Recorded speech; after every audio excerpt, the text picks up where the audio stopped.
Good evening. Welcome to the Board of Commissioners' regular meeting. Today is Wednesday, January 14th, 2026. It is 6 p.m. City Attorney, would you lead us in the invocation and Pledge of Allegiance, please? Sure. Our Heavenly Father, we meet to serve our community, to use our resources wisely and well, to represent all members of our community fairly, and to make decisions that promote the common good. We recognize our responsibility to the past and the future, as well as the rights and needs of both the individual and our community. As trusted servants, we seek blessings on our deliberations and on our efforts here today. This we pray. Amen. I pledge allegiance to the flag of the United States of America and to the republic for which it stands, one nation, under God, indivisible, with liberty and justice for all. City Clerk, would you call the roll, please? Mayor Brooks. Here. Vice Mayor Kerr. Here. Commissioner Taglerini. Here. Commissioner McGinn. Here. Commissioner Cavalli. Here. All are present. Next is approval of the agenda. Do we have a motion? I'll make a motion to approve the agenda as written. Do we have a second? I'll second. City Clerk, would you call the roll, please? Vice Mayor Kerr. Yes. Commissioner Taglerini. Yes. Commissioner McGinn. Yes. Commissioner Cavalli. Yes. Mayor Brooks. Here. The motion carried 5-0. Next on the agenda is proclamations. We have a proclamation for the National Certified Registered Nurse Anesthetist Week, January 18th through the 24th, 2026. Do we have a representative here? Oh. I'll read the proclamation. Designating January 18th through the 24th, 2026 as Certified Registered Nurse Anesthetist Week in the city of Madeira Beach. Whereas certified registered nurse anesthetists are advanced practice registered nurses providing anesthesia care to patients in the United States for more than 150 years. CRNAs are among the nation's most trusted professions. And whereas legislation passed by Congress in 1986 made nurse anesthetists, anesthesiologists the first nursing specialty to be accorded direct reimbursement rights by Medicare. And whereas CRNAs are primary anesthesia providers in rural communities and continue to be the primary providers of anesthesia care to U.S. military personnel, and whereas CRNAs practice in every setting in which anesthesia is delivered, from traditional hospital surgical suites and obstetrical delivery rooms to critical access hospitals, from ambulatory surgical centers to the offices of dentists, podiatrists, ophthalmologists, pain management specialists, and more. And whereas CRNAs are qualified to make independent judgments regarding all aspects of anesthesia care based on their education, training, and license, and whereas CRNAs are trusted anesthesia experts caring for patients safely and compassionately, delivering specialized, cost-effective care to all patients from newborns to seniors for every type of procedure in all types of facilities. And whereas CRNA's experience in critical care nursing, in addition to anesthesia care, provides the training and education to address unique healthcare challenges of some of our sickest patients, including veterans. Now, therefore, let it be resolved that the City of Madeira Beach, Pinellas County, Florida, and I, Anne Marie Brooks, Mayor, hereby proclaim the week of January 18th through the 24th, 2026, has been designated as National Certified Registered Nurse Anesthetist Week, and encourage everyone to observe this week to recognize and acknowledge their important role in providing high-quality care to the public.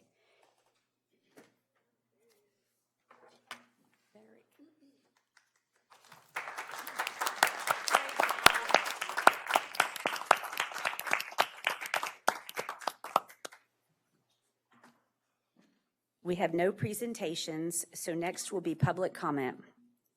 Public participation is encouraged. If you are addressing the commission, step to the podium and state your name and address for the record and the organization or group you represent. Please limit your comments to 5 minutes and do not include any topic on the agenda. Public comment on agenda items will be allowed when they come up. If you would like someone at the city to follow up on a comment or question made at the meeting, you may fill out a comment card with the contact information and give it to the city manager. Comment cards are available at the back table in the commission chambers. Completing a comment card is not mandatory. For any quasi-judicial public hearings that might be on the agenda, an affected person may become a party to a quasi-judicial proceeding and can be entitled to present evidence at the hearing, including the sworn testimony of witnesses and relevant exhibits and other documentary evidence, and to cross-examine all witnesses by filing a notice of intent to be a party with the Community Development Director not less than 5 days prior to the hearing. Do we have any public comment? Hey, Mayor Brooks. Jerry Cantrell, 13322 First Street East. Ms. Van Blargen, can you provide that? Yes, sir. All right, thank you. Thank you for letting me speak today. I'm coming to you to engage on an issue that I feel it directly affects the future of Madeira Beach. Tonight, I want to talk to you specifically about a very important topic, which is providing the mayor and the commissioners with a fair compensation, specifically at least equivalent to the full-time minimum wage, or roughly $30,000 a year. First, Madeira Beach manages an annual budget of nearly $50 million. That size of business,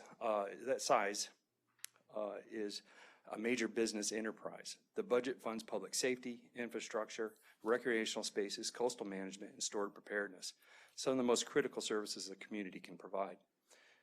To steward this budget effectively requires financial literacy, strategic thinking, and the ability to navigate complex regulatory environments. We want our leaders to understand these challenges deeply. Competitive compensation helps ensure that skilled, qualified individuals can step forward to serve. All right, I did forget to say one thing, so I want to back up a little bit. This conversation is not about politics or personalities, all right? It's about ensuring our city is led by people who have the time, the expertise, and the ability to support and make wise decisions on behalf of all the residents.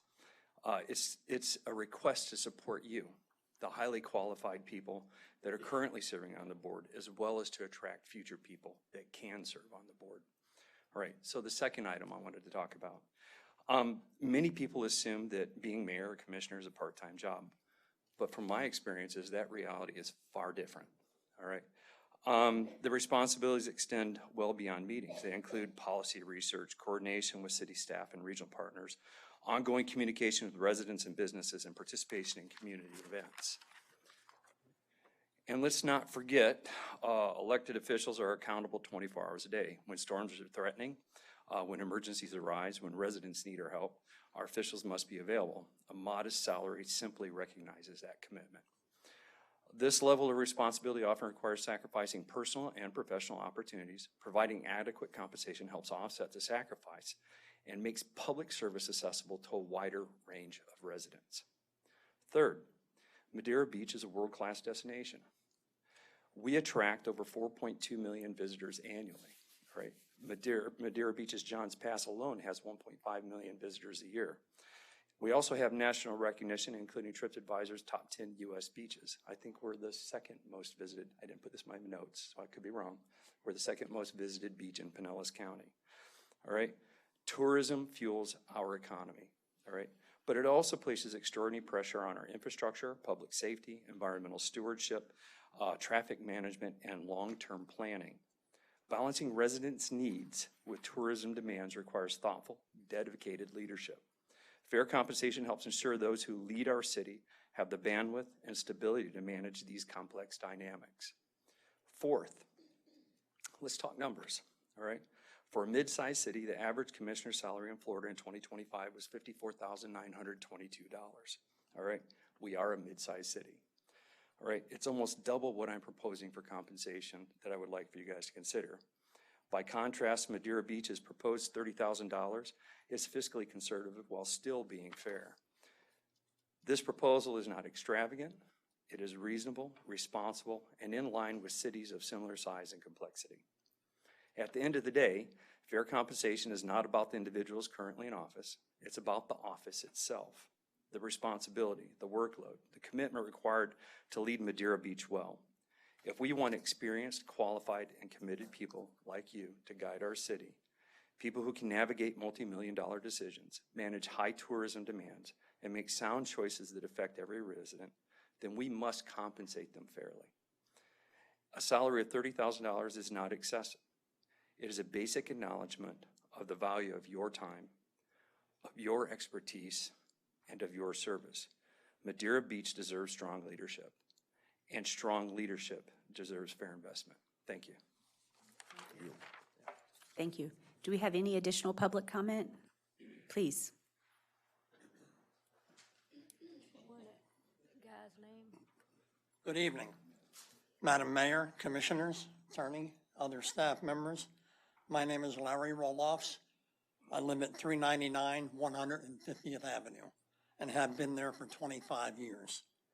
I am also representing 60 homeowners at Madeira Cove Condominium Association. I've been the president for 22 years. We have heard a rumor that the city is considering the purchase of land which the former Cava Coffee Shack is located on 150th Avenue for the purpose of a public works storage and maintenance building. Our community is totally opposed to this idea, and we hope that the commissioners drop this idea. Our community has sent you email messages stating our opposition to this bad idea. The impact to our community would drastically change our environment by the utility and trash trucks coming and going into our neighboring property. Their backup alarm noise in early hours, the smell, and the possibility of vermin within the trash vehicles is totally unacceptable to us. We also heard that it was stated by our community that we gave permission to use our driveway for vehicle traffic to and from this property. That rumor is totally false. No one has given permission. We maintain that driveway, and just last year, we spent thousands of dollars to resurface and re-asphalt it.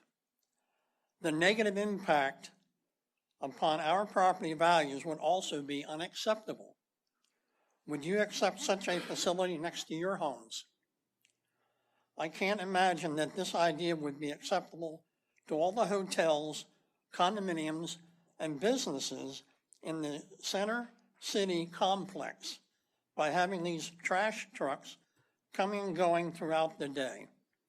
Please reconsider this bad idea and remove it from your consideration. Thank you. Thank you.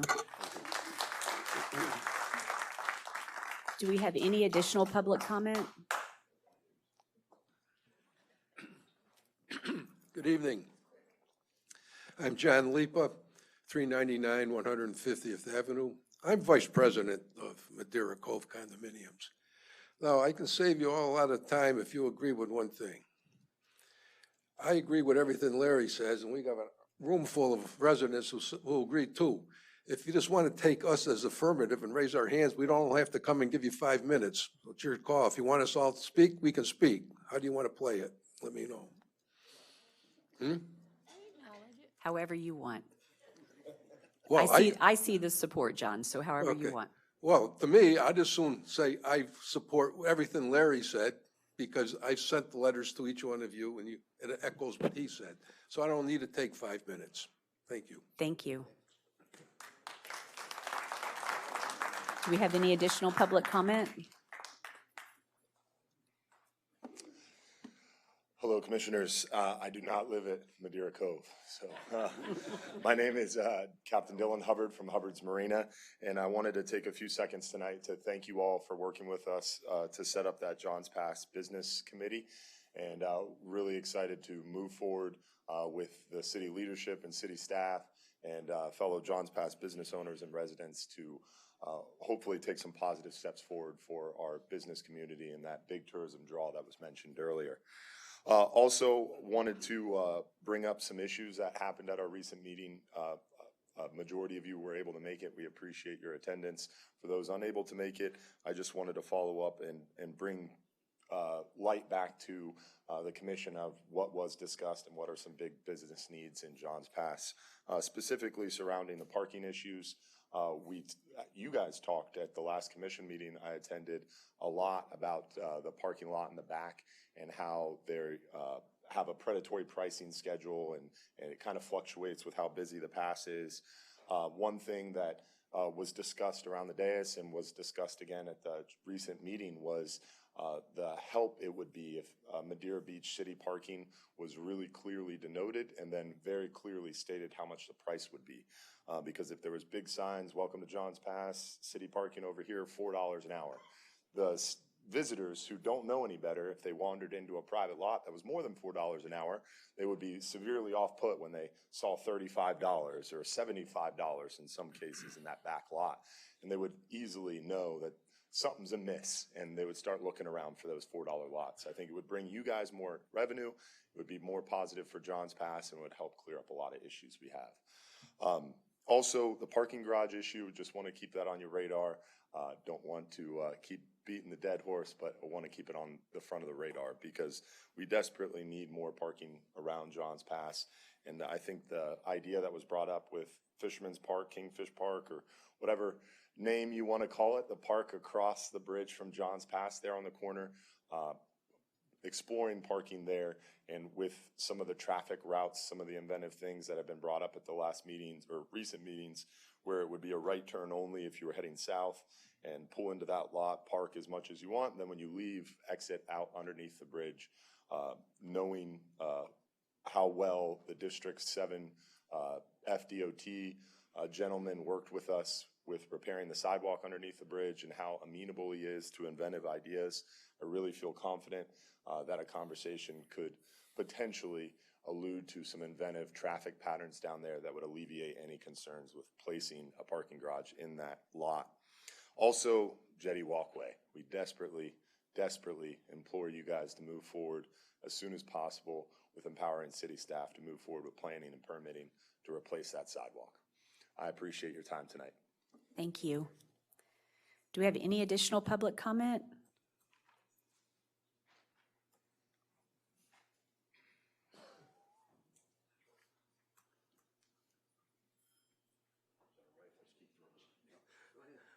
Good evening, Ron Polakevich, 401 150th Avenue, Boca Vista. I'd like to thank the mayor and the commissioners for this opportunity to come and speak to you. We concur with our neighbors at Madeira Cove and Madeira Way that we are totally opposed to the DPW possibility going into the property by Frontier, the Frontier era property that's over there. We don't see any value for us. I mean, there's going to be a lot of inconvenience, and I think it was well allocated by the gentleman from Madeira Cove that we just don't care to have that type of facility that close to our property. I thank you for your consideration, and have a great evening. Thank you. Thank you. Do we have any additional public comment? John Douther, 401 150th Avenue. With what the other gentleman just said and previously about this site of possibly, I understand that there's going to be a workshop on this on the 28th of January or in 2 weeks. If that's correct, that would give us more time to, look at all the possibilities and bring to the commission what we feel should be done. So, like the other gentleman just before me, we just, we're putting the garbage trucks around $1 million condos, which to me is just absolutely ludicrous. So, and we brought this up at our homeowners association meeting this past weekend, and we're against it and want to look at it further. So, but thank you very much for your time and trouble. Thank you very much. Do we have any additional public comment? Okay, with no additional public comment, we will move on our agenda to approval of the minutes. Has the commission had the opportunity to review the minutes? And if there are no changes, do we have a motion? I'd like to make a motion to approve the minutes as written.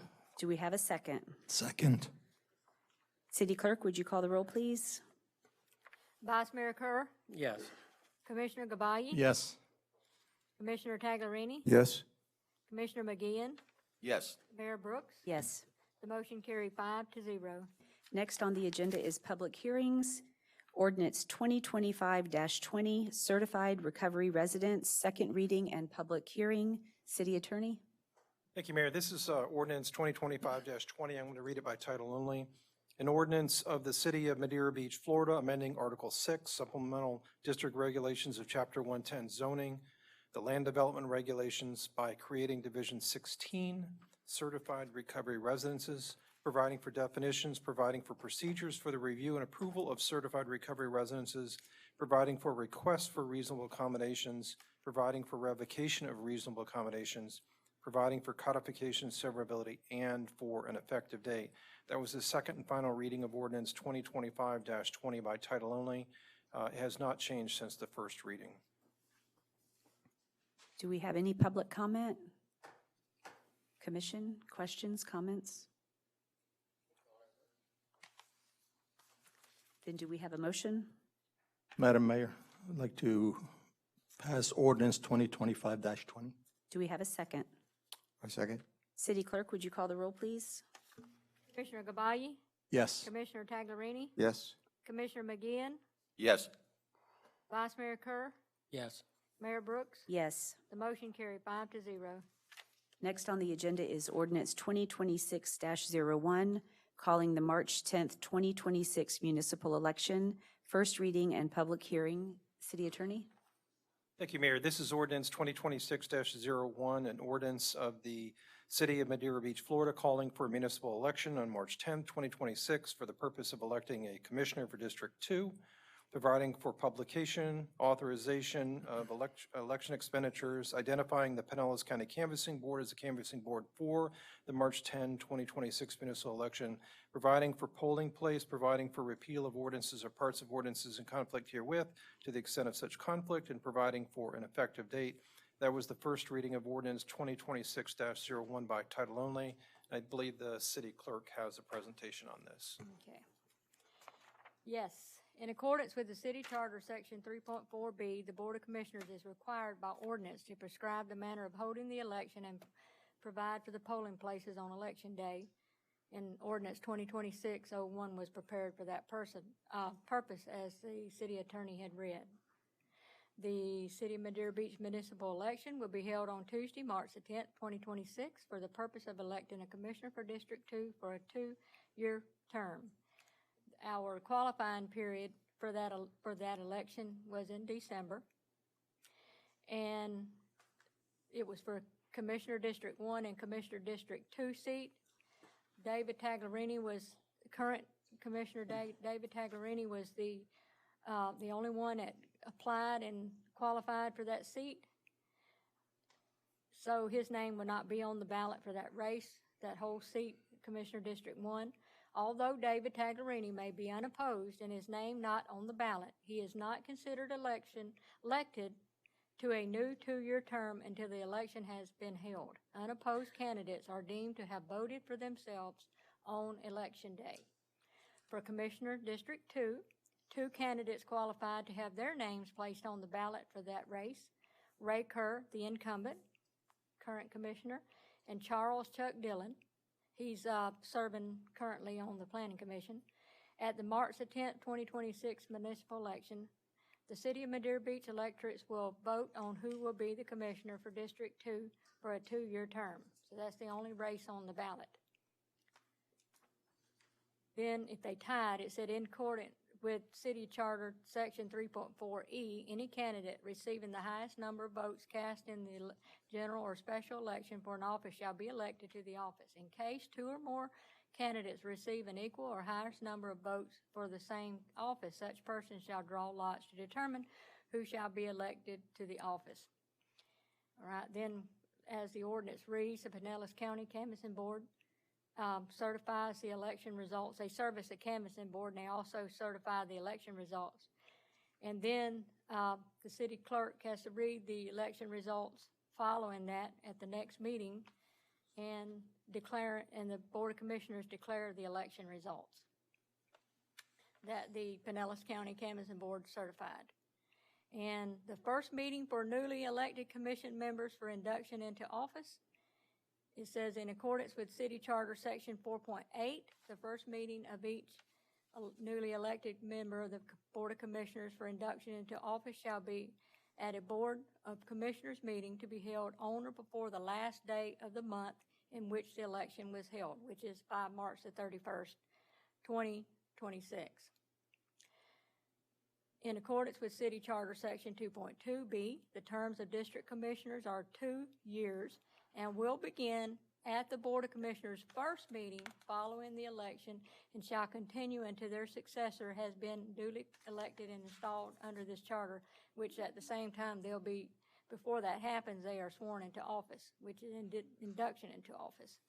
Consecutive elective terms in accordance with City Charter Section 3.5 beginning on March 13, 2019, any seated mayor or district commissioner shall serve no more than 3 consecutive elective terms of office and shall not thereafter seek re-election for a period of 2 years for either mayor or district commissioner. The term restrictions shall not include appointed non-regular terms of office.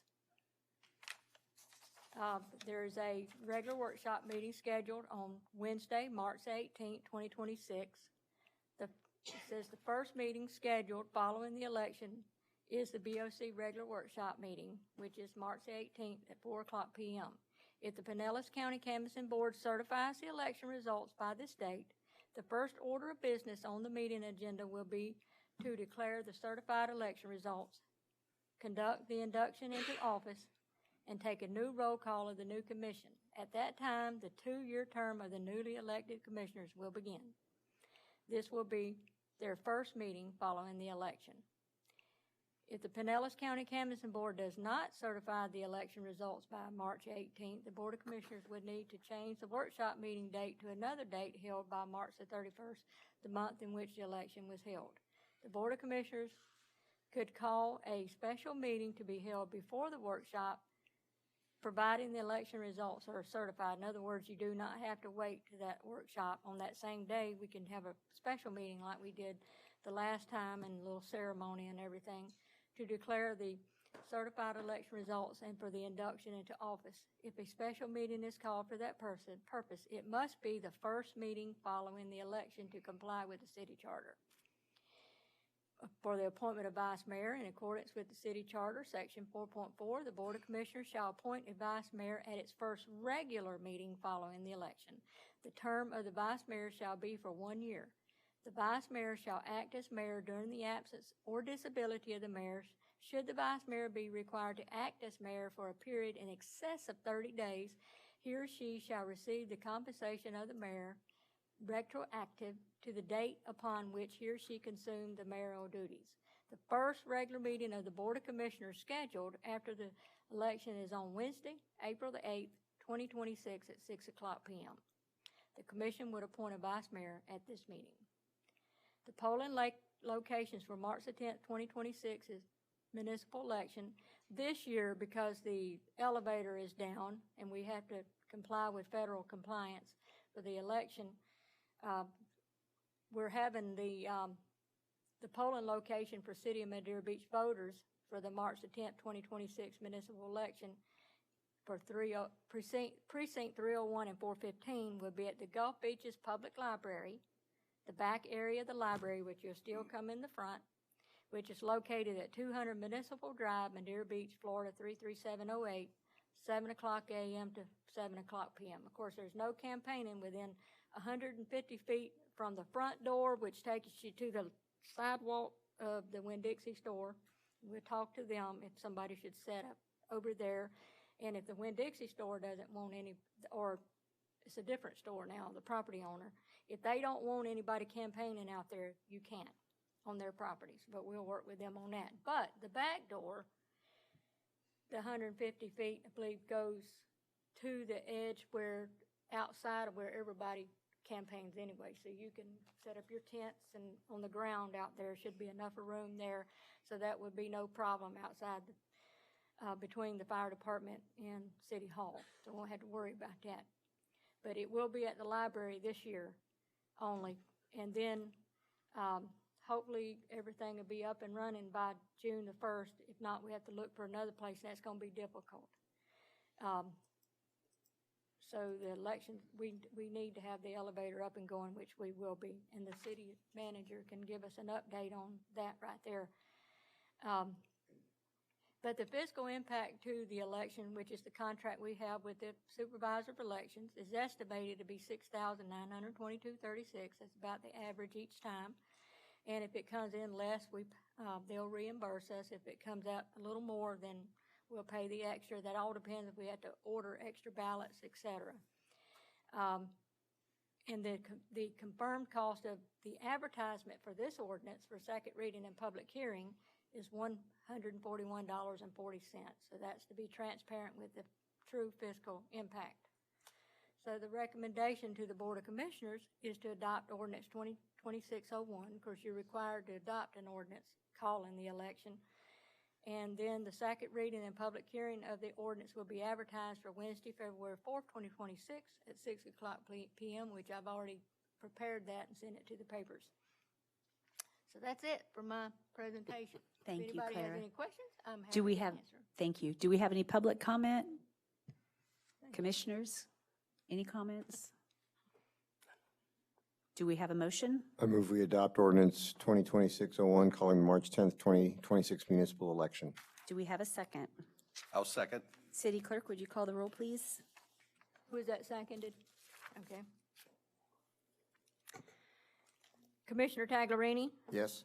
Commissioner McGinn, Yes. Vice Mayor Kerr, Yes. Commissioner Gavalle. Yes. Mayor Brooks. Yes. The motion carried 5-0. Next on the agenda is unfinished business, Snack Shack update. Commission, as you're all aware, we went out to RFP. We obtained a contractor to remove the sand underneath the snack shack to get a good look at the pilings, the structural integrity, and what have you. Marcy Forbes and Megan Wentford were both able to examine that, and I will turn it over to Marcy. Thank you. Just wanted to give you guys a brief update. We'll have a more detailed review for the workshop coming up.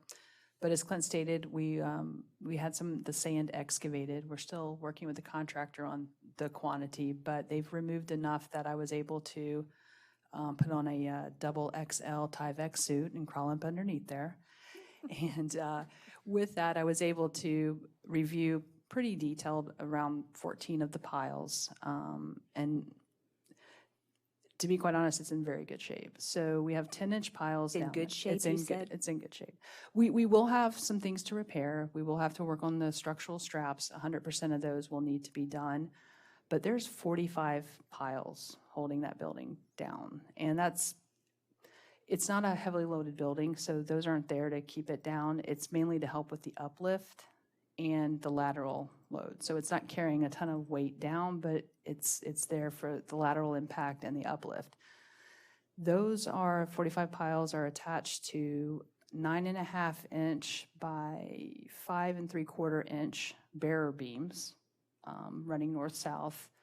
And then there is let me say, I got my joist measurements, but anyway, there's joist running 18 inches on center. And those are all the wood present there is mainly in really good shape. The piles do show some signs of deterioration, but it seems normal. They are creosote dipped, which I got to smell the entire time in that confined space, so that was fun. But, so they are dipped. There was some signs of necking and a little fatigue, but nothing that, with the quantity of piles present, I think the substructure's in good shape.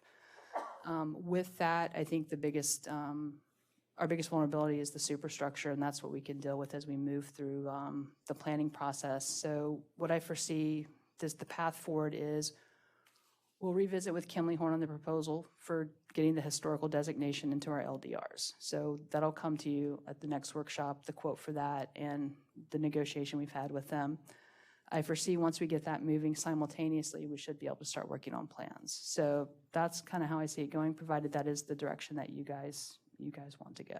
So we'll have some more numbers for you with the historical cost for that. Awesome. Do we have any public comment? Commissioners? Great report. I was surprised. I was pleasantly surprised, yeah. So we'll have some pictures for you guys. Like I said, there's some areas that have some deterioration, but I've got some theory about why those deteriorated worse than others. But overall, having 45 piles gives you a lot of redundancy in the structure, so. Thank you. Look forward to hearing about the historical. Thank you, Marcy, for getting down underneath there also. No problem. So, Marcy, when do you think we are able to get the historic designation from Tallahassee? So once we get it into our LDRs once we get into our LDRs, it'll be several months before we get the process going, but we basically get to govern the rules and regulations by which we create it historical. And it will strictly be based on the outside architectural look of the building. So it'll be several months for that process. I've not gone through creating historical land development regulations and then moving through that process. But I do foresee it being probably 6 to 8 months really before we can do that. So having to meet FEMA 50%, does that mean that we can't really spend more than 50% until we get that historic designation? Because we're kind of in control of our fate with that, there's obviously risk with everything, but I would say that with being able to move forward with the design and everything, we wouldn't go into construction until we have the historical designation, but we could go ahead and start laying the groundwork for getting some architectural plans, quotes, things like that, as far as we feel comfortable going until we officially get that historical designation. But we are months away. So the day we get the historic designation, then we can move forward with construction? Correct. That's when we would really want to. For sure that reconstruction will cost more than 50%. That is correct. It will. Thank you. I have a question that's probably more for the city manager. We've discussed, because we know there's going to be a period of time before the snack shack will be reopened, and the location is highly sought after for the public. Have we thought or looked, or can we discuss any more into having food truck? There was a possibility of putting food truck there so that there would be food and it would feel more normal for visitors and for residents alike? Yeah, I think now would actually be a good time for that, especially with spring break approaching, and then summer will be here before we know it. I'll definitely put that on the radar. Okay. I think the public would appreciate that. Thank you, Marcy. Next on the agenda is contracts and agreements, Placer AI software agreement. I believe Jay is going to present this to us. Yes. Good evening, Mayor, Commissioners. So this is a topic we talked about a couple months ago, so we're bringing it back to fruition with the final negotiated contract. To recap, so Placer AI essentially is it's a location analytics software. To put that in layman's terms, we'll be able to utilize a map and draw a circle around anything we want, geographical area in Madeira Beach, and it'll provide us with user data, foot traffic, activity, demographics, that kind of information, providing us with plenty of opportunity to figure out for, specifically with the recreation side, special events, any of the activities we have, any of the contracts that we have with other special events, being able to analyze user data, where those people are coming from and how many they are. From a public safety perspective, we'll be able to utilize that same information, knowing that, in those fluctuations, you mentioned spring break, or you mentioned the area of Archibald, or you mentioned Johns Pass, being able to find out how many people are there at certain times throughout the year. Post-storm recovery, one of those utilizations will be able to look at what our population looks like last week, the week before, and as it's recovering and as people are getting back in their homes, and to see what kind of traffic we're getting. There's the memo lists plenty of opportunities for that throughout the different departments. I said special events. Traffic counts is another thing that would be utilized. I know that's brought up in a lot of these conversations. It's not going to be an official traffic count, but it'll give us a better idea for discussions before we have to spend any extra money to do that. Additionally, grants.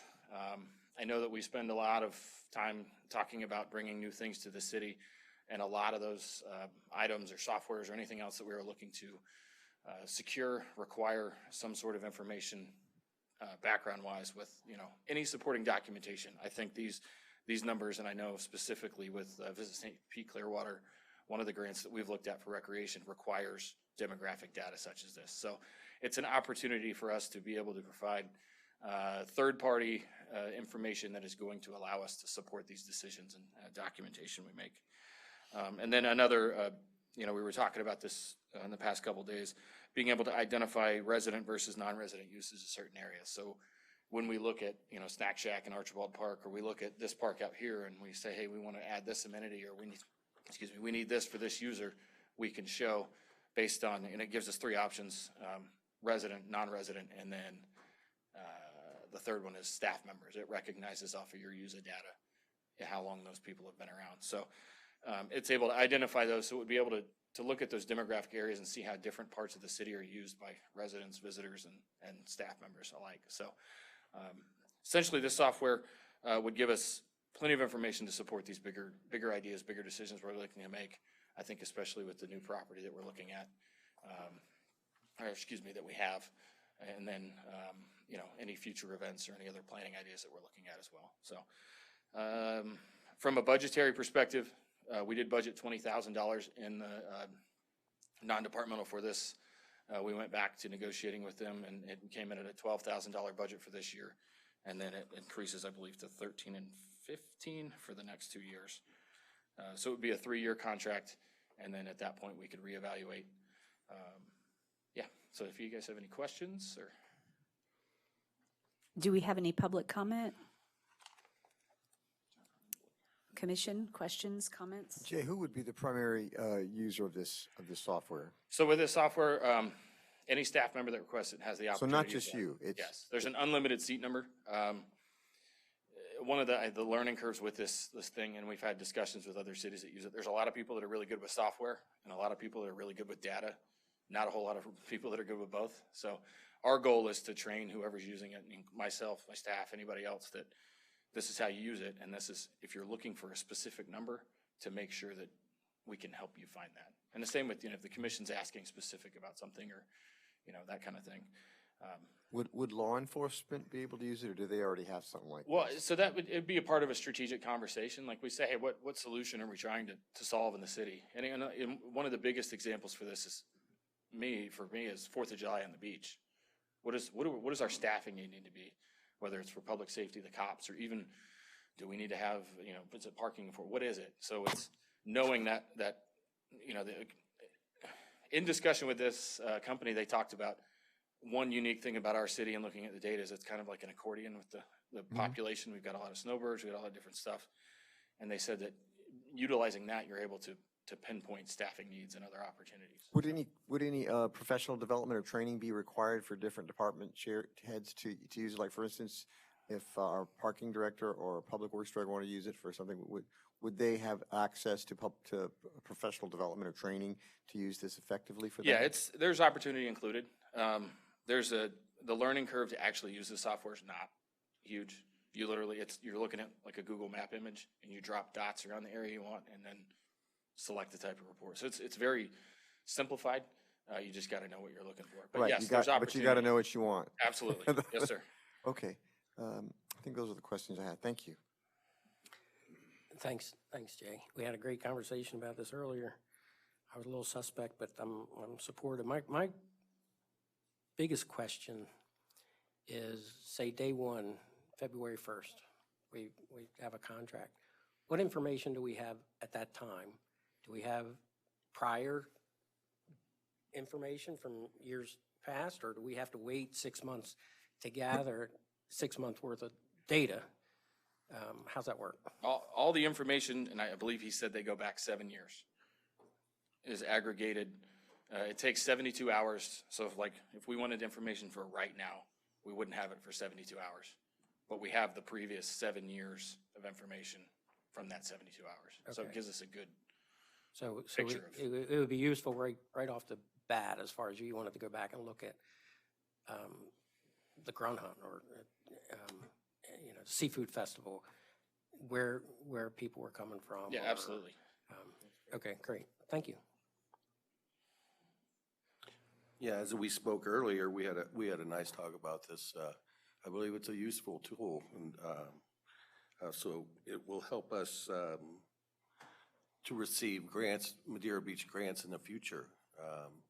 As you know, and we talked about, our population goes up and down, but we have millions of visitors each year that come to Madeira Beach. This will be a nice tool for us to get grants in the future for Madeira Beach. So Jay, did we get any competitive bids? So we went through, actually, the most important thing I left out is Mr. Trask helped me tremendously with this. There was a lot of contract confusion and Florida statute stuff that, this is a California-based company, so there was it was almost a lost in translation kind of thing, but he really helped us and got us to the finish line. So, and I just forgot your question, but sorry. Competitive bids. Yes, so with this is a proprietary company. They did provide us a letter of sole source.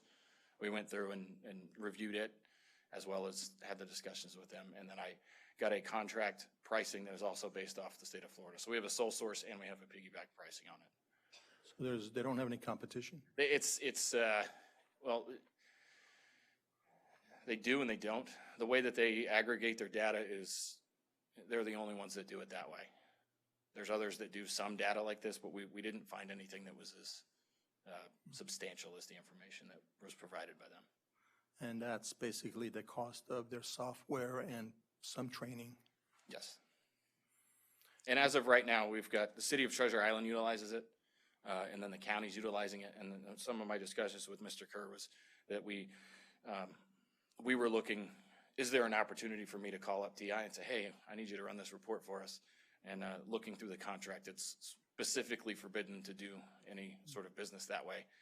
I can, and this was part of the hang up, but we can do public records requests for existing reports, but asking another user for other reports, and it'll be the same when we have it. I can't, if I need the report or somebody in staff needs a report for something we're looking into, we can do that, but that was one of the challenges we faced. And we must have a contract with them for 3 years? Can it be like just annual and repeat if we are satisfied and get what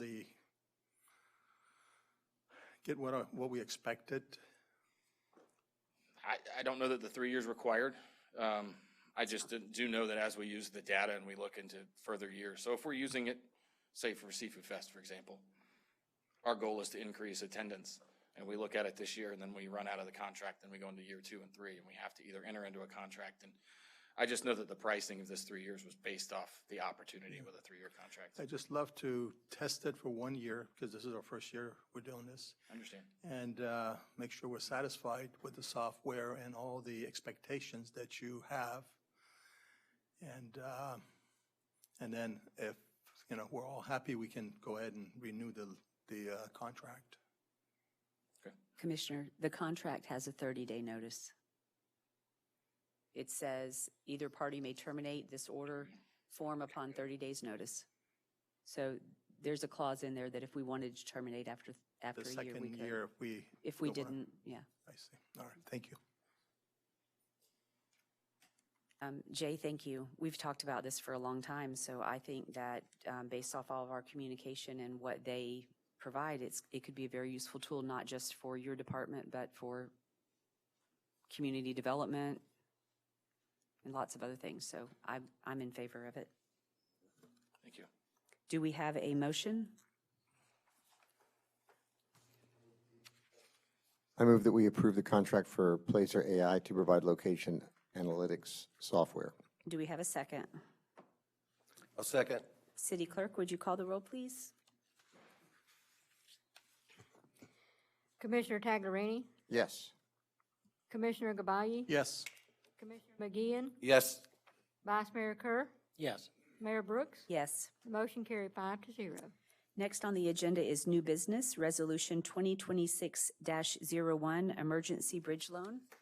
And I will hand this over to Andrew. Let me go ahead and read the resolution sorry. first, if you don't mind, Mayor. Oh, yes. Okay, so this is resolution number 2026-01, a resolution of the Board of Commissioners of the City of Madeira Beach, Florida, authorizing the execution and delivery of the form of the attached loan documents between the city and the State of Florida Department of Commerce for a principal amount of $3,150,000 $148,500 to fund governmental operations, making certain findings of paramount public purpose, covenanting to budget and appropriate legally available non-ad valorem revenues to pay the indebtedness, providing for the rights, securities, and remedies for the owner of the promissory note, making certain covenants and agreements in connection therewith, designating an official with the authority to execute documents with respect to the loan, providing for severability and an effective date. That was the reading of Resolution 2026-01 by title only, and I believe Andrew has a presentation. Great, thank you. So this is very good news to report. So we've had a number of workshops and meetings to discuss this opportunity. This is the Emergency Bridge Loan Program with Florida Commerce. If you recall, I sent in an application package, including a calculation of the lost revenues incurred by the city as a result of the damaging effects of Hurricane Helene and Milton.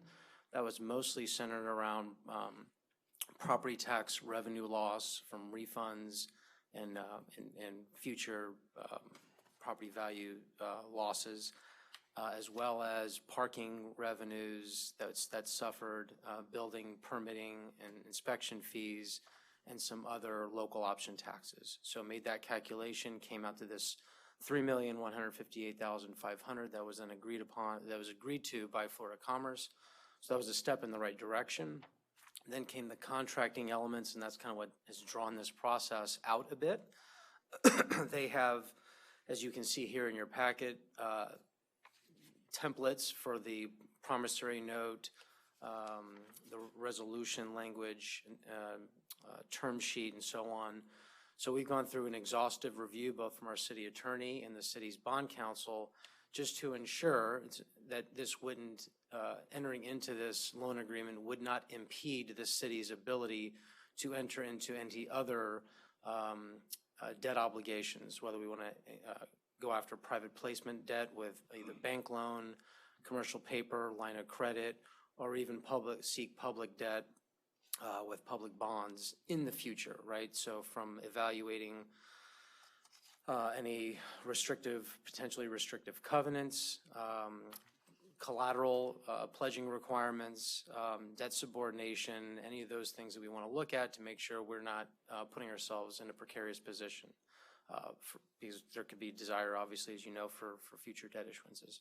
So we went through that exhaustive evaluation, had some comments back to Florida Commerce. There was a bit of a back and forth, but ultimately we prevailed and that all of our suggested edits and comments were accepted by Florida Commerce. So pleased to report that we feel good about the language in here in the packet that you see. There was also a question from one of you, I believe it was you, Vice Mayor Kerr, with regard to the terms. So this is a 10-year term, no repayment requirements within that 10-year. We can pay it off early if we want, and no interest accrues. And then so there was a question, well, what if we miss our payment, miss the repayment after the 10 years? Does it accrue all the way back from the onset of the loan?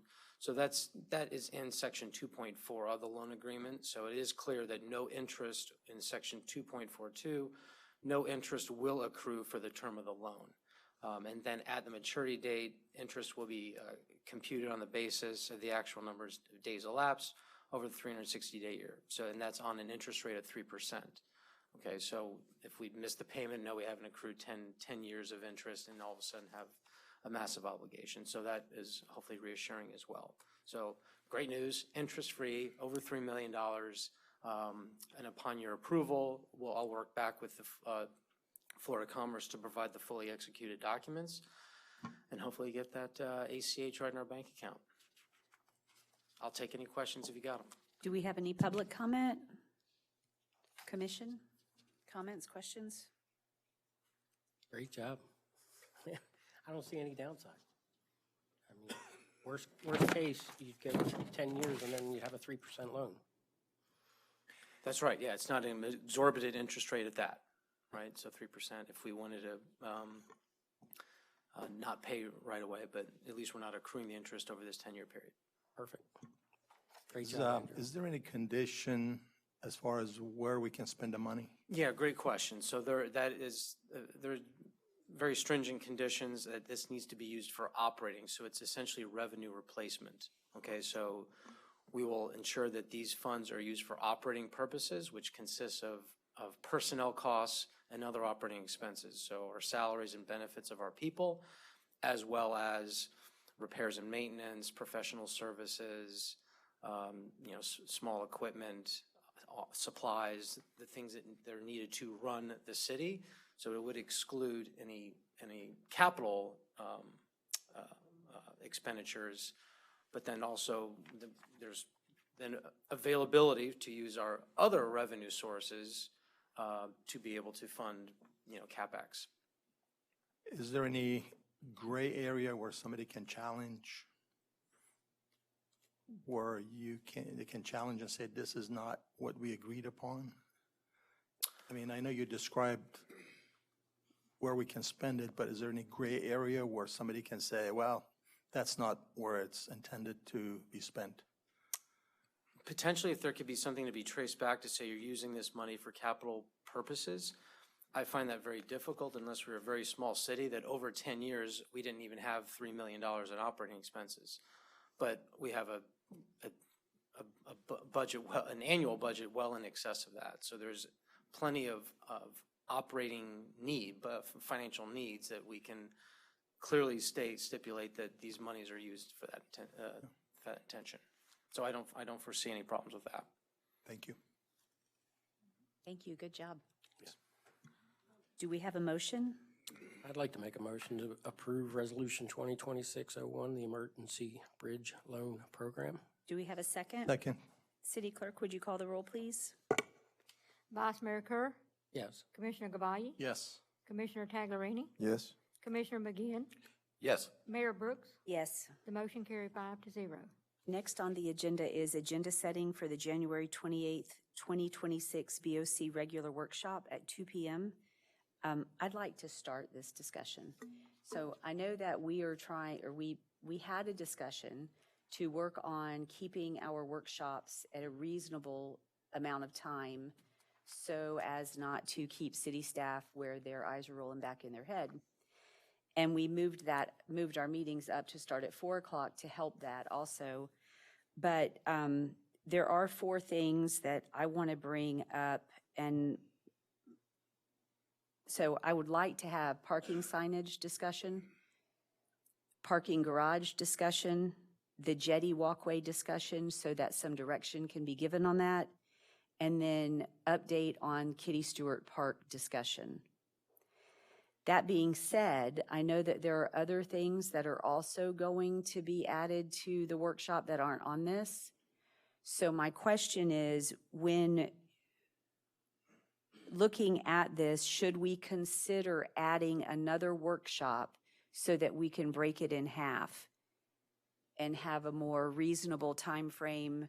I think that when we get into a workshop and the workshops run 4, 6, 7 hours, the community doesn't have the bandwidth. We barely have it. And it's not fair to the community to, number one,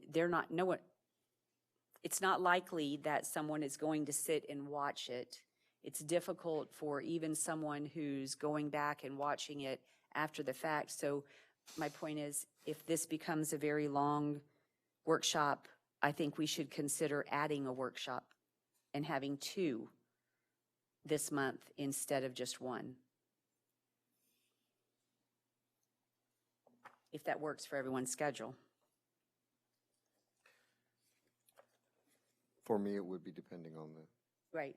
And I don't know what, I guess what I'm probably saying is that city manager, once everyone gives their input on this and city staff also adds what you're going to add to it, if you have a look at it and feel like it is just going to be a really, really long, that maybe you could send out discussion with us to add a date. You can do that, communicate with us, and we could add a date. Your and divide 4 it. items, what were they gonna have? Parking signage? Parking signage, parking garage, jetty walkway, and Kitty Stewart Park. And I don't know if the commission has other things that they'd also like to add.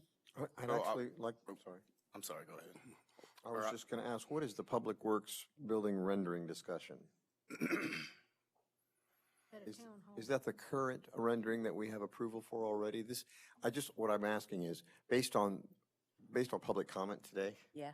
I don't know that we need to have a discussion about that property, and if that's on here. That's not on here. It was So- my understanding it wanted to be added. I personally, after the exhaustive amount of emails, conversations, and public input, I don't know why we would discuss it. That's the point I wanted to make, was that. I definitely want to discuss it. I want to have it on the workshop. I think there's some misinformation. I want to have the opportunity to discuss it, and if it's something we don't decide not to do, that's a different story. So is item D related to, that's the property discussion, the Public Works building rendering? No, that's why I was asking, because if that was that, I was not going to the ask that we property, remove no. it, we'd shorten it, because, I mean, all respect, Commissioner, I have 100, I have over 20 emails representing hundreds of people who are against it, and I have one in favor. And 35 people showed up here tonight to say, I That's don't going to want be a it. hard argument for me to make. I understand. I don't want to have the discussion about it tonight. However, there is some misinformation. I asked Director Wepfer, if that property was purchased and a Public Works building would be there, regardless whether it's there or at the marina, our garbage truck's going to be there. We've not discussed having garbage trucks being brought back onto the island, so that is a decision for you all to make. Okay, at the last meeting, you blatantly said, you strictly said no. That is in the current location because there is not enough space for them.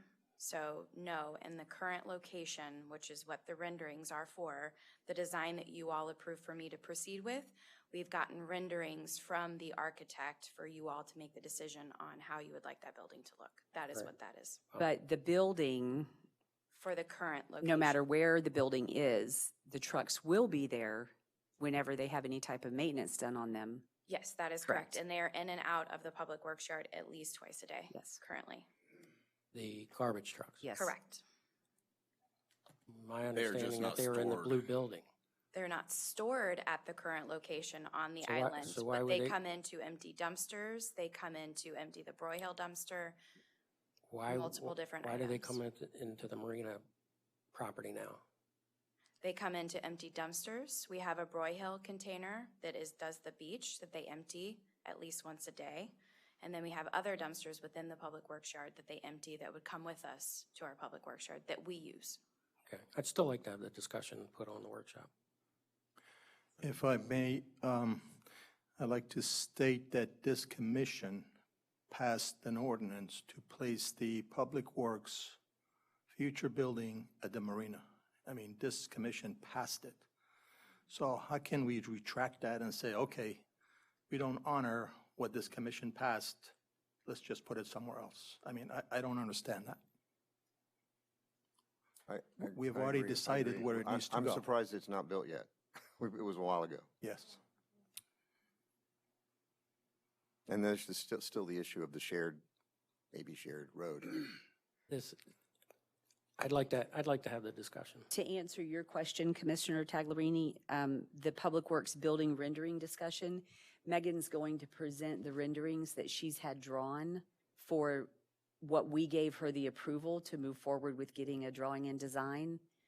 So for the current location. So Okay. that would be her presenting pretty pictures to us and for us to pick which one Definitely we like for her leave to that move on forward. on the Right. agenda. Thank you. Thank you. Hold on, Megan. And the property is not specifically, doesn't necessarily have to have anything to do with Public Works. It's I just- think we're having two different Yeah, we conversations. shouldn't so be it's a little discussing it, so confusing. if we're gonna Getting have in it. the weeds, if we can get back to the Yeah. agenda setting, I'd like to say, so parking signs, myself, Jamal, Megan, and Jay, just because they're so much better at the artistic aspect of it than I am, we've already been working on kind of a more simpler sign with a blank area for the cost per hour. That way, if it goes up, we can just put new stickers. If it goes down, we can do the same. So we're already working on that. The CXT bathroom purchase discussion is for Tom and Kitty Stewart Park, correct? So Correct. that's already on the agenda, and Megan could go into a little more detail about that regarding Tom and Kitty Stewart Park. Parking garage, I know we're not in reports and correspondence, but to address your comments. December 11th, Marcy and I had a discussion to reach out to Kimley Horn for a feasibility study for South Beach and for the 130th lot. So that's already in the works. We're already working on that. Jetty Walkway, that's already on the agenda for the 28th, and I have included the 2018 Water Inlet Management Plan and the 2020 study that the city did. The city, the county, and also Hubbard's Marine did that, which is what helped to get the funding for the dredging. I just think that those items, so that the reason that I feel like they need to be for discussion is so that, one, the community gets an update in the publicly, right? Sure. And that we can, as a commission, give the Public Works Director direction in what to do, where we want her to go, so that she is clear on what the commission is looking for. Perfect. All right, so So then maybe We'll- it we'll won't bring be it- as long, it won't be as long of a meeting. yeah, because some of these are already So that's intertwined great. in there. Right. And that starts at 4. It actually says 2 o'clock on the agenda. 2 o'clock. So is it 2 o'clock? Oh, that one got. That one's Two. That to one two, got yes. changed to Two, 2. yeah. Yes, that is And correct. I still think we should be mindful Sure. in that a commission meeting agree. of any kind should not run. It's not fair to it's not fair to anybody. It's not fair to us. It's not fair to the employees. It's not fair to the residents. And I want, and I believe this commission wants, the residents to be involved and to be able to have input and participate in the choices and the decisions we make, because we should be voting for our community, not for ourselves. Mayor, I wonder if we could say, it sounds like some of these things are going to go faster than we maybe thought. Maybe we could put a 3-hour time limit, and at the end of 3 hours say, it looks like we're going to need to schedule another workshop. And at that time, we could look at our calendars. I think that's a great idea. I mean, if it looks like we can finish it in an hour, then we finish it in an hour. But if it looks like it's just going to drone on, we should be mindful of the people who we work for. And then Oh, we can look at- absolutely. yeah. Madam Mayor. Absolutely. I think we've Great had this, idea. we've also Some of the- discussed this before. Yeah, some of these where- items are going to go quick. I'm sorry, Commissioner, I didn't mean to. Oh, no, cut you that's off. fine. Like the contract for Tampa Bay Psychology, we're already in the contract. It's just expired. We're going to just, re-enter into another agreement.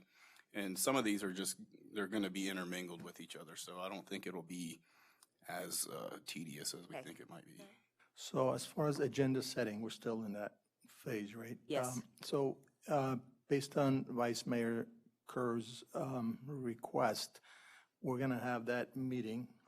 But what I would like to ask the staff to do to provide us with the zoning regulation and land use regulation, so we can see if even the zoning allows for this sort of a use. And if there are any variances required, or a public hearing, or PUD plan, or anything. So I would like to ask the staff to have that zoning regulations and the type of use that's permitted for the site. And a couple of other things real quick.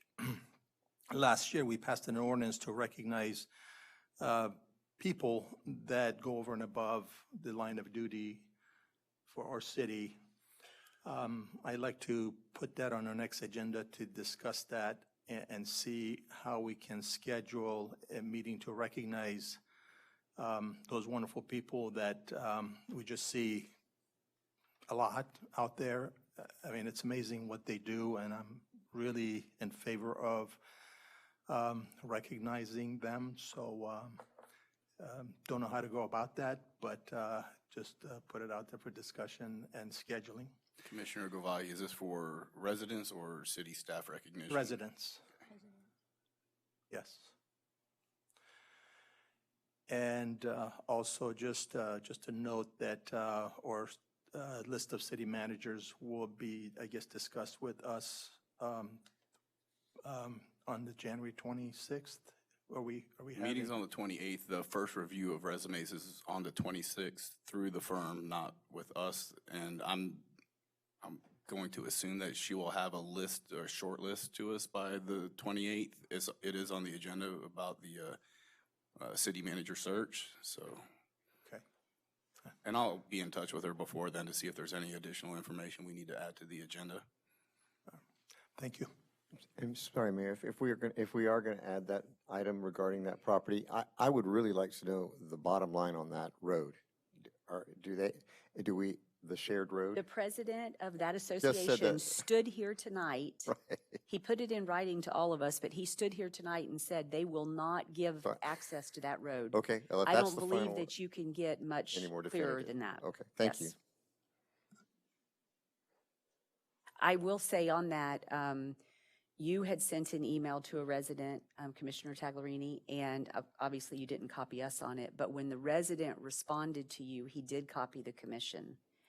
And so we were able to see his response.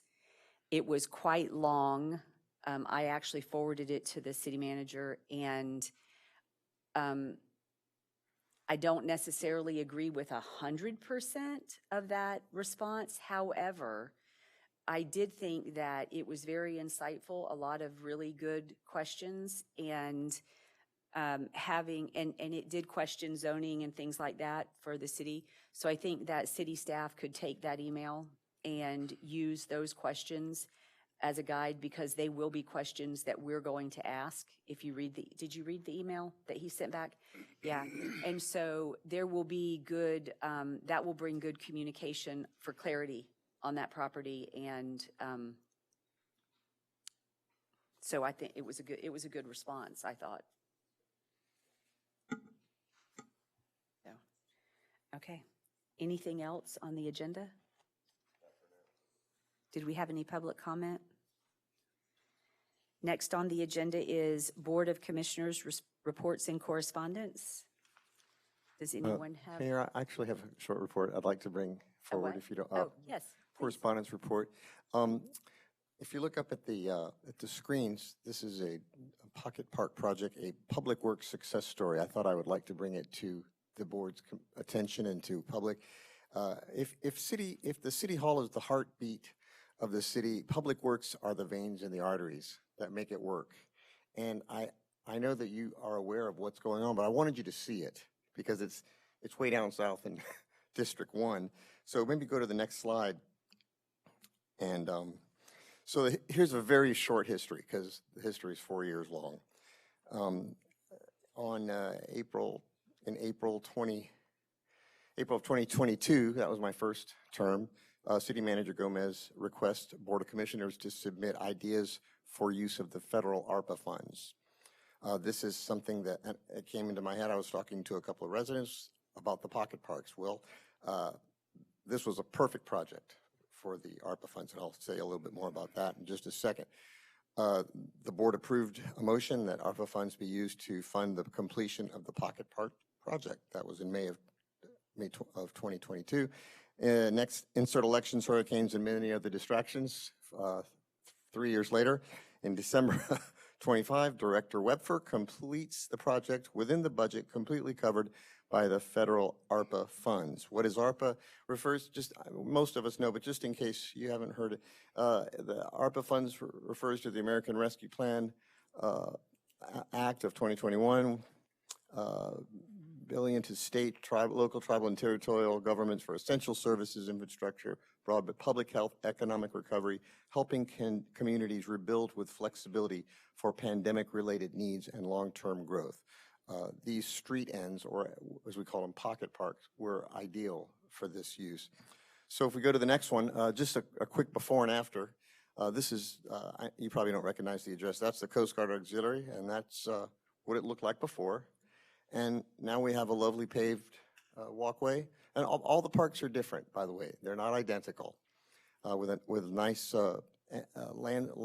planters, with plants that have the reclaimed water automatically built into them. So it's going to maintain itself. Going to the next one. This is next to, I call it Changing Tides because that's the cottages that are there. It's just a big long area. And now we have this is the least landscaped, but it has to do with the utilities that are in there. We can't do too much, but we still have pavers. And if you look at the end, there's a nice little park. All of those chairs are secured in there. They're not going anywhere. Like before, they would come and go depending on who is in there. So the next one, this is the other end of 132nd Avenue, BOC Avenue, and that's the tail of my little dog Zoe. And this is after. Again, we see the lovely Chipotle chair, some really nice planters with some xeriscape landscaping in there. They're all natives. So that's another one. Now this one here is interesting, 133rd. That one was done. That one was done in 2015. I asked Megan what she knew about it. She said it was there when she got here. So I asked former Commissioner Helen Price. She said it was about 2015. That one was done. I don't know the story behind it, but that's what that one looked like. So I thought, why can't they all look like that? So now we go on to 134th. That's my sweet JD there, my Great Dane. 134th, and now we have, again, a beautiful pavers, some landscaping, and the bench. This is the 135th. We had some serious water leakage problems there for a long time, and they had to fix that first. So that's what it looked like before. This is one of my favorites. It's got that lovely winding paver, the bench, and the landscaping there. So we now have 6 pocket parks that are lovely. I think they've increased the value of the property all around it, the whole neighborhood, and they're really lovely spots to go to. So congratulations, Director Webfer. Job well done. Thank you, Commissioner Tagliarini, for putting that together and doing that. That is awfully kind.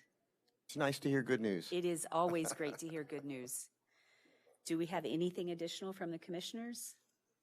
I have one thing, Mayor. We did have a request for public comment card. The question is, why is the city considering this in this location?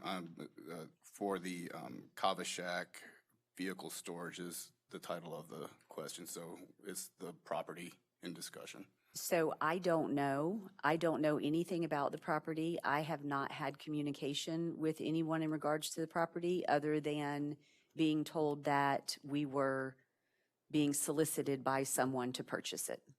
So. And to complete maybe the public someone else comment, can. it is John Lipa, 399 150th Avenue. I can't answer that question. Maybe someone else can. I'd be happy to put something together on my thoughts on why we should at least discuss it. Well, we're and send that to the city manager for distribution. Since no one else seems to want to discuss it, I mean, I think discussing anything is important, and I think this is something that we agreed to discuss with the last meeting. It's an opportunity. May not be an opportunity for Public Works. It may be an opportunity for parking. It may be an opportunity to. The property's going to be sold. So I think we should hold for the discussion at to the control meeting. what is actually on the property. I wouldn't have an issue with. That's all I'm asking, is Having that to open have for a discussion. We're going to have it on the workshop. Oh, I know. It's I'm going to be on the I'm workshop. just talking to the vice Yeah. mayor. Yeah. So I think going into any conversation now is, I mean, No, I I'm for just saying one, that I'm open for a discussion on it. And that's all I'm asking, is Okay, to that's have a fine. discussion, have an That's fair. open-minded I discussion. mean, it's not Yeah, to necessarily Commissioner going to be Devay's point, I'll do all public my works. research on land use and agreements and what other aspects of that property are all going to be included with that. I'll provide the board with as many facts as I can possibly find regarding that property, and then we can have a factual discussion on it. Okay, well, let me clarify. I am definitely not in favor of any garbage trucks being placed there at all, zero. Noted. I'm up for discussion on the piece of property itself, as far as the city buying something like that. And I'm not in favor of garbage trucks. Right, no one's in favor of putting garbage trucks there. That is off the table. Okay, so but I'm in favor. I Looking comply at the with the mayor. property. Let's have a discussion on Yeah, this. because on this that. is, it came to us as, please purchase this for Public Works. Yeah. And now because that doesn't sound good, please purchase it for a parking lot. Why are we being pushed so hard to purchase a piece of property? What's the reason? We can have that discussion at our workshop this month. Great. And we can have that. That's fine. And the discussion. cost, I would love to Yeah. see a cost of the land. Yes, Just- we don't have all the information yet. Yes. Definitely. Mayor, I do want to Yes. just one other comment. Mr. Cantrell brought forward a full minimum wage So we possibility. will Oh, talk yes. about that at the end when we Oh, go I over. thought we were there. Sorry. No, when we go over, it's not on here. Well, yes, the respond to public comments, we'll discuss all of that then, if that's okay. I thought we were Yeah, there. no. Next on the agenda is the Board of Commissioners 2026 meeting schedule.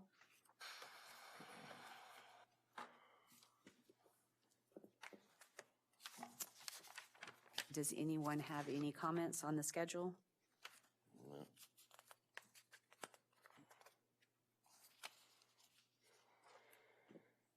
Do we have any public comment on our meeting schedule? Commission, do you have any comments on the schedule? I'm fine with the schedule. Good. Good. Then next on the agenda is the Board of Commissioners 2025 BOC Annual Meetings Report. And Clara, you prepare this for us? Yes, that's the annual, completed. And I was happy to do that, and I've already started the one for 2026. That's awesome. Thank you for doing this. Do we have any public comment on our meetings report? Commission, do you have any comments? Thank you, Clara. You're welcome. Yep. I'm going to put Thank it you. on our website. Try to. It's not the easiest website, but Comments? No. Next on the agenda is City Clerk. well, I've reported in my ordinance Okay. about the election and everything. If anybody has any questions, I'm happy to answer. Do we have any public comment? Commission, do you have any I did comments want for? the city manager to, as part of mine, to give an update on the elevator. I can do that.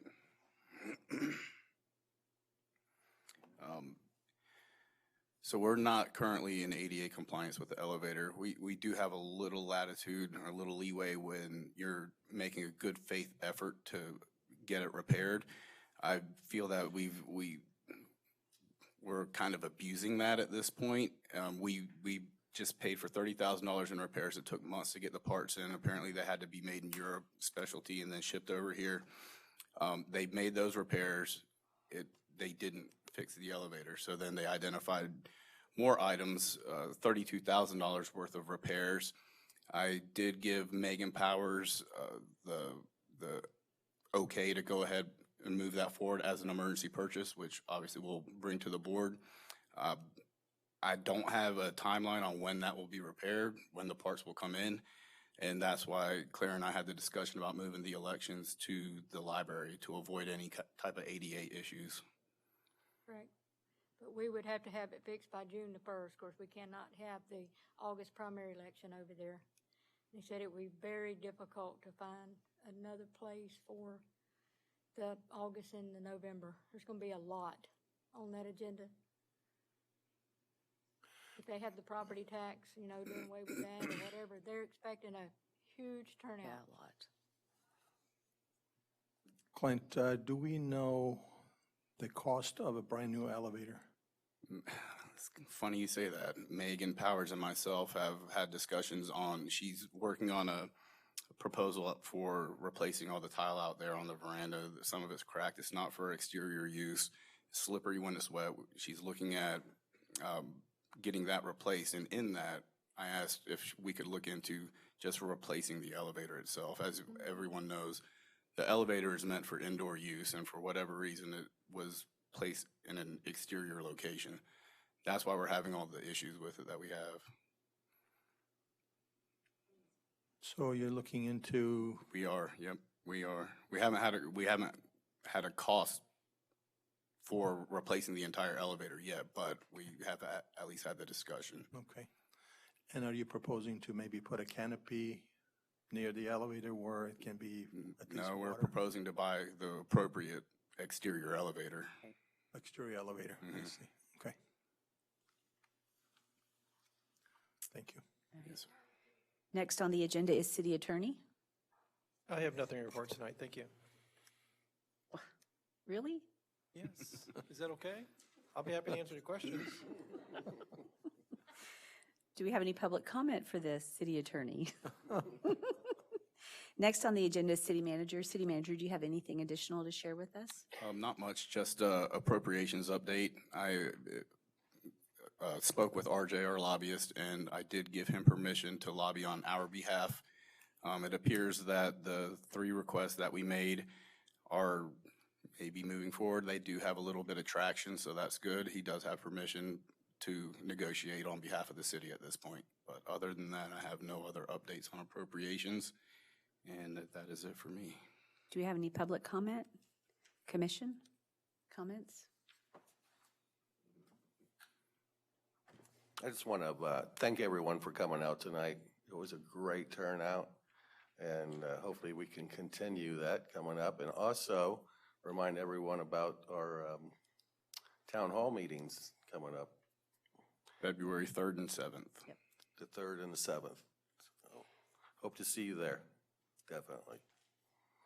Next on the agenda is respond to public comment. So the first public comment we had was Jerry Cantrell on the pay raises, and Commissioner Taglerini, you wanted to make some comments on that? Just, yes, this is something that we discussed, because I brought it up a while ago. We did negotiate an option for a commissioner to choose either the stipend or insurance, which I was thrilled. So I'd love this discussion to continue, but in the, just to make sure there's no appearance of any kind of conflict of interest, if by some reason this discussion goes forward and it happens, I will not accept that pay raise, so that there would be no appearance of conflict of interest. And if I have to take it, I'll give it back to the city. I think this is a good thing. I think that we need to be competitive so that we have people who have a real commitment to, you pay what you get what you pay for. That's not really true, because I think this is a hardworking board, right? But I think it would be nice to get some different perspectives, more people involved. So in the spirit of saying that, I would not accept it. Right. Thank you. So one of the things that when we started doing these conversations on public comment, the purpose of doing this is so that the residents that come here and speak are heard, and that their comments don't get lost. And what we have done since we started doing this is, if there is a public comment that comes before the board and we talk about it now, this is when we make the decision to put it on an agenda. So I believe we all also received an email from someone that was not Mr. Cantrell in regards to pay raises. I tried to look and I could not find the email, but there is an email that we received from someone, and I'll find that and share it with the city manager. I believe we were all copied on it, though. And I think that it should be something that we put on the agenda workshop to have a started discussion on. And my personal opinion would be, I did not run for office to make money. I feel like what I do is it's a gift. It's my heart is for the community. So to me, I don't care about the money, not to be crass about that. However, that's just me. And I think that it's a conversation we should have, and we should get robust input from the community on how they feel about it, because that is, I think we should add it to our workshop, and then see how that conversation goes and what input we get from the community, and decide maybe we want to workshop it some more. Maybe not the one coming up. Yeah, well, right. So we could wait and do it in the February workshop, since our January is so full. And then in the meantime, if anyone's listening, maybe they would share what their comments are on this and how the community feels about the pay. You're not asking public comment?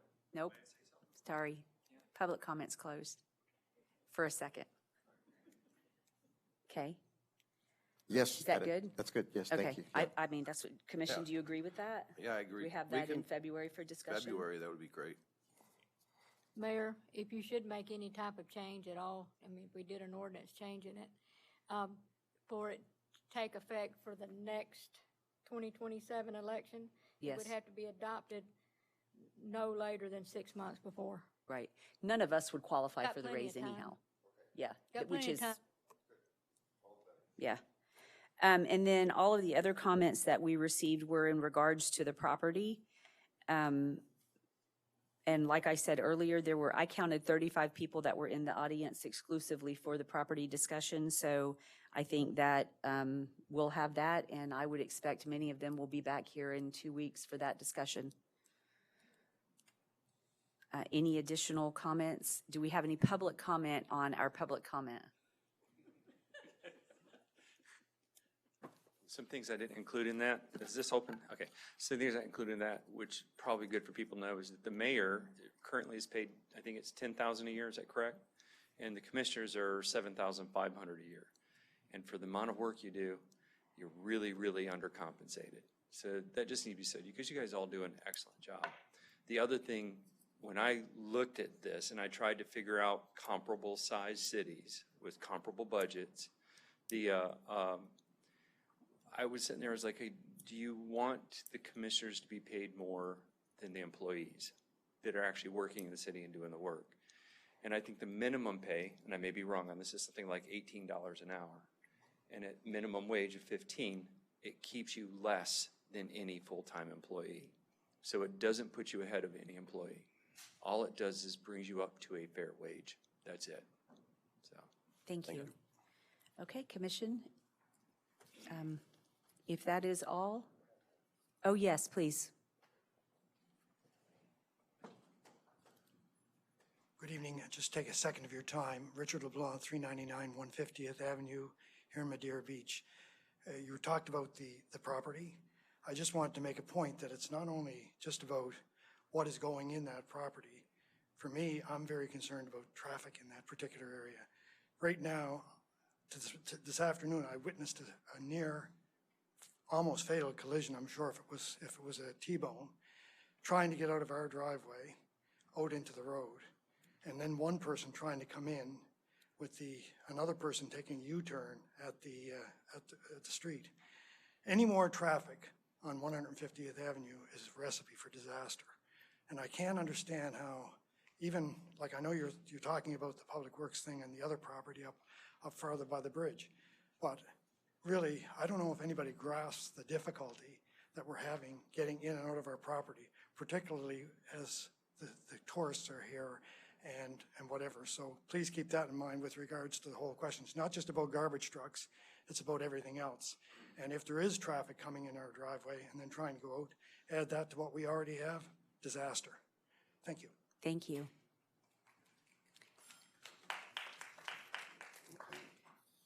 Okay, if we have nothing further, it is 7:32 and we are adjourned.